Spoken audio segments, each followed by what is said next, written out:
Why is it that so many of the world's richest nations are found in colder climates, while some of the warmest regions often struggle economically? Is it just a coincidence? Or is there a hidden relationship between temperature, humidity, and prosperity? And if that's true, what does it mean for the future as our planet keeps getting hotter? At first glance, it sounds almost absurd. How could something as natural and uncontrollable as the weather shape the destiny of entire nations? Yet, when we look at the map of global wealth, a striking pattern emerges. Most of the world's high-income countries, Germany, Japan, the United States, Canada, the Nordic nations, sit in temperate or even cold zones. Meanwhile, much of the tropics, rich in resources and biodiversity, remains economically behind. But this is not about oversimplifying the world into cold equals rich and hot equals poor. The truth is more subtle, and it stretches back thousands of years.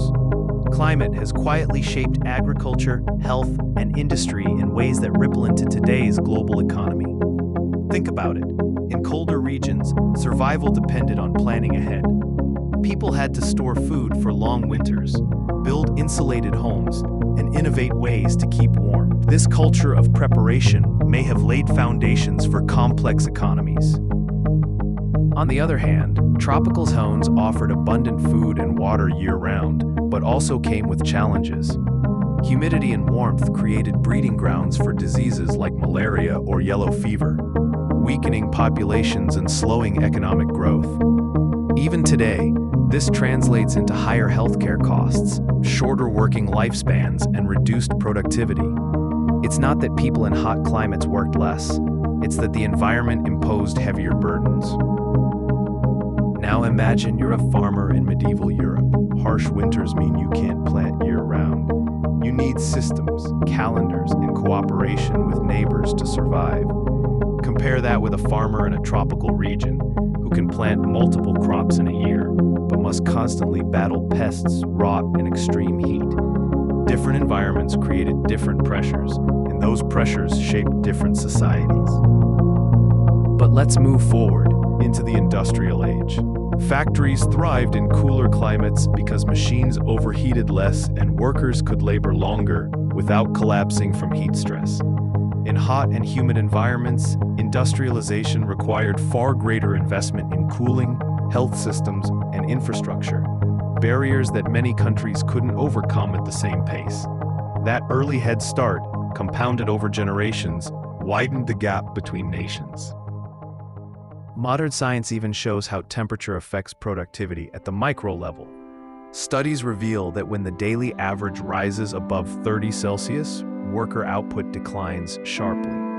Add humidity, and the body's ability to cool itself through sweat collapses. That's why regions with hot and humid climates consistently lose more working hours due to heat stress. It's an invisible tax, paid not in money, but in energy, focus, and health. Of course, there are exceptions. Singapore, a tiny tropical nation, defied the odds. Despite scorching heat and humidity, it built one of the strongest economies in the world. How? Through massive investment in education, infrastructure, and global trade. Similarly, oil-rich nations like Qatar and the UAE turned natural resources into wealth. But these are outliers, proof that climate is not destiny, only one of many forces at play.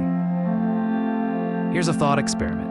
Imagine two identical countries with the same culture, resources, and institutions. Place one in a temperate climate with mild summers and winters. Place the other in a hot, humid zone plagued by tropical diseases. Which one is more likely to grow faster, attract investment, and sustain productivity? Over centuries, the difference compounds. This is how geography quietly becomes economics. But what happens now in the age of climate change? The old balance is shifting. Regions once considered stable are experiencing record heat waves, wildfires, and floods. Countries in cooler zones might gain some agricultural advantages as new land becomes arable. Meanwhile, nations already in the heat belt face rising risks of crop failure, unbearable working conditions, and forced migration.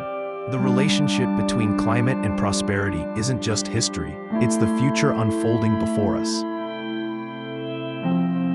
From a philosophical lens, this raises an uncomfortable question. How much of our human story is really within our control? If the prosperity of nations has been nudged, even slightly, by the weather patterns of their geography, then the world's inequalities are not just political or cultural, they are natural. Yet, that doesn't mean they are permanent. Humanity has always found ways to adapt, to bend nature with technology, cooperation, and creativity.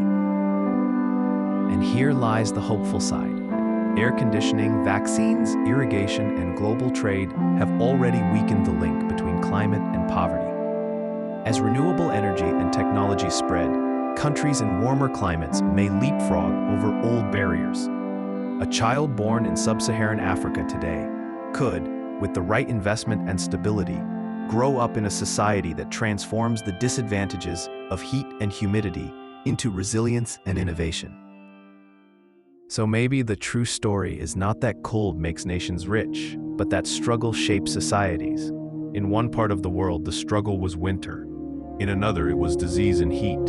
Both demanded ingenuity. The difference was timing and luck.